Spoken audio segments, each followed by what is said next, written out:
ബെക്കാടിക്ക് തുറന്നു കൊടുക്കുന്ന സതീശൻ എന്തുകൊണ്ട് ഇവരെ ഒഴിവാക്കും? ഓക്കെ, MSC ഒഴിവാക്കും, മെഡിറ്ററേനിയൻ ഷിപ്പിംഗ് കോർപ്പറേഷൻ ഒഴിവാക്കും.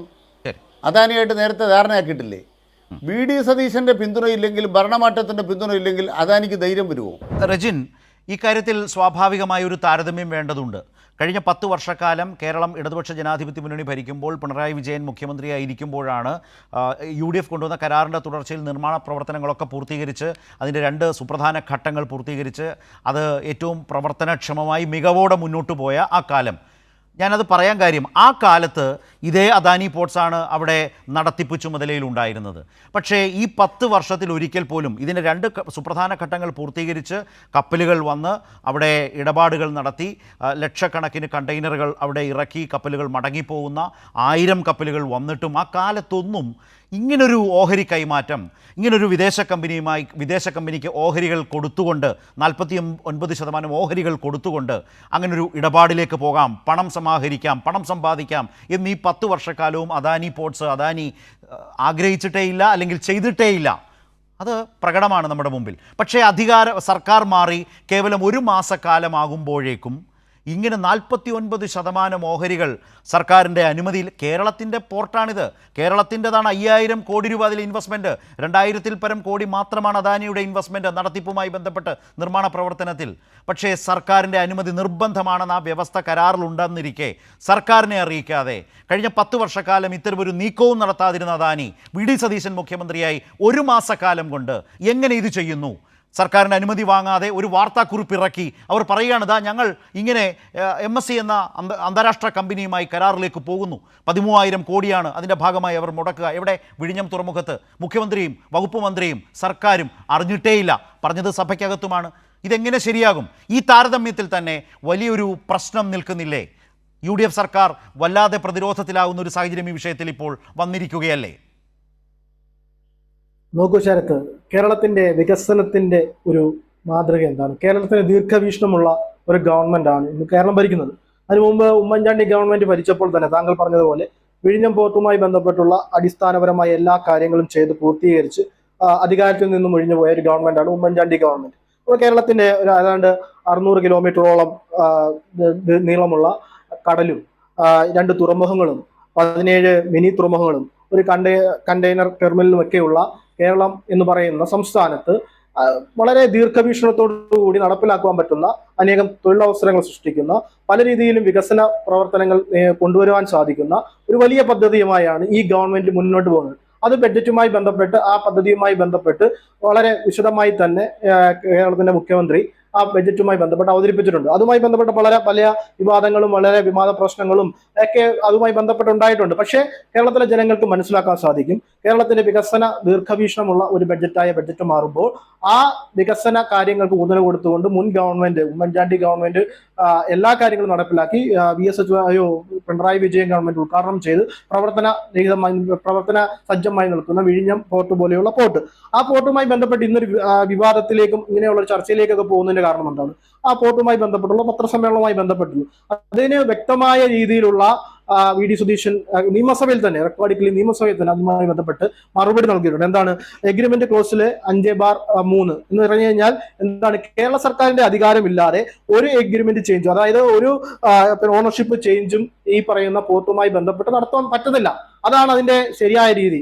അതുകൊണ്ട് ഈ പറയുന്ന രീതിയിലേക്ക് ഒരു ഓണർഷിപ്പ് ചേഞ്ചോ ഈ പറയുന്ന രീതിയിലേക്ക് ഒരു ചേഞ്ച് വരുത്തുവാൻ ഒരിക്കലും ഈ പറയുന്ന അദാനി പോർട്ടിനെ പോലെയുള്ള ഇതുമായി ബന്ധപ്പെട്ട് നിൽക്കുന്ന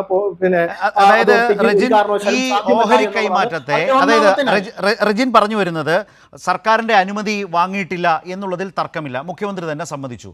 റജിൻ പറയുന്നത് അങ്ങനെ ഈ നടത്തിയുള്ള ഓഹരി കൈമാറ്റത്തെ സഭയ്ക്കകത്ത് മുഖ്യമന്ത്രി എതിർത്തു എന്നാണോ റജിൻ ഉദ്ദേശിച്ചത്?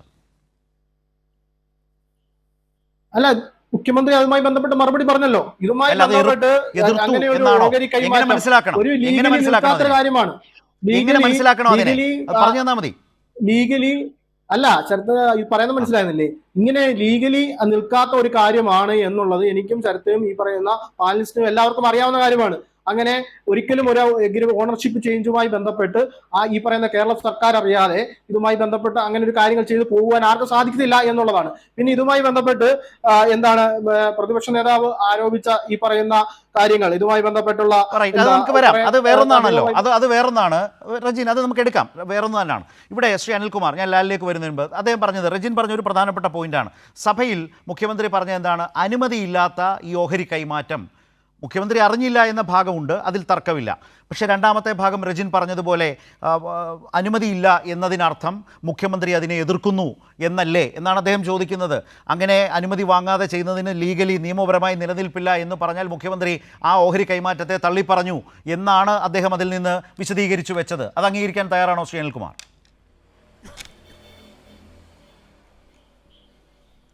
അല്ല, ബഹുമാനപ്പെട്ട മുഖ്യമന്ത്രി വി.ഡി. സതീശൻ അധികാരത്തിൽ വന്ന ഘട്ടത്തിൽ രണ്ട് പ്രധാനപ്പെട്ട കാര്യങ്ങൾ ഈ കമ്പനിയുമായി ബന്ധപ്പെട്ട് നമ്മുടെ മുമ്പിലുള്ളതാണ്.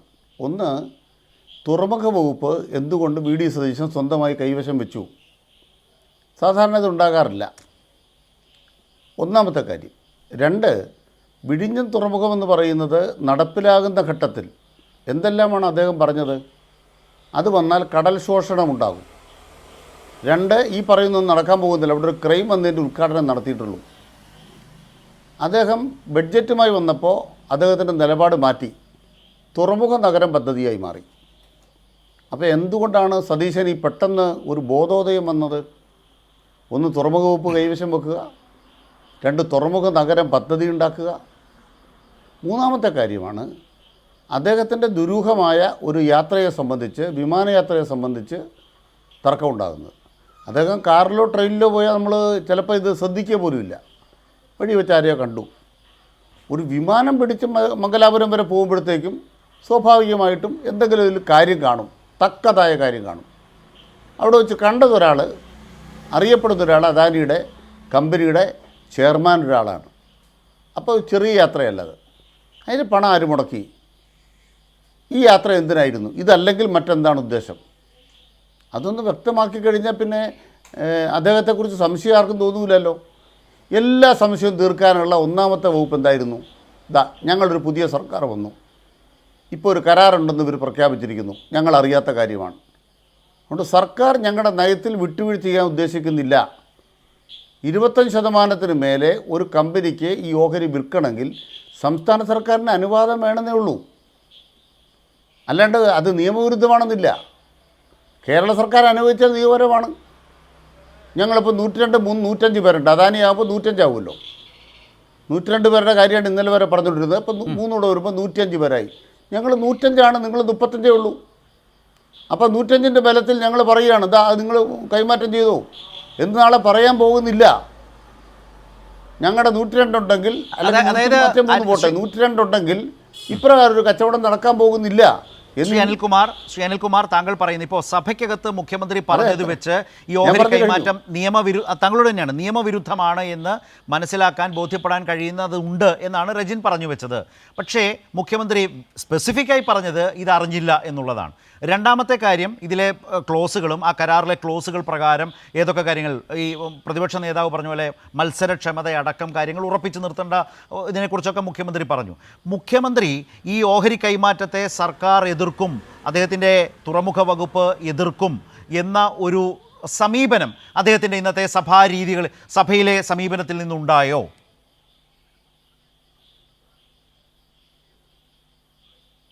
ഒരിക്കലുമില്ല. മാത്രമല്ല, കേരള സർക്കാർ അംഗീകരിച്ചാൽ കൈമാറ്റം ഉറപ്പല്ലേ? ബെക്കാടിക്ക് തുറന്നു കൊടുക്കുന്ന സതീശൻ എന്തുകൊണ്ട് ഇവരെ ഒഴിവാക്കും? ഓക്കെ, MSC ഒഴിവാക്കും, മെഡിറ്ററേനിയൻ ഷിപ്പിംഗ് കോർപ്പറേഷൻ ഒഴിവാക്കും.